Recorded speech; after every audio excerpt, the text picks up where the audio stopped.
நம்மிடையே இந்திய கம்யூனிஸ்ட் கட்சியின் மூத்த தலைவர் அண்ணன் முத்தரசன் அவர்கள் சில நிமிடங்கள் உரையாற்றுவார், வாக்கு சேகரிப்பார்.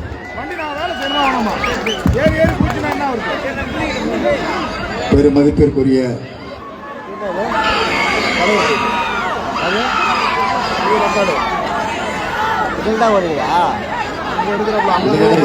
கட்சியினுடைய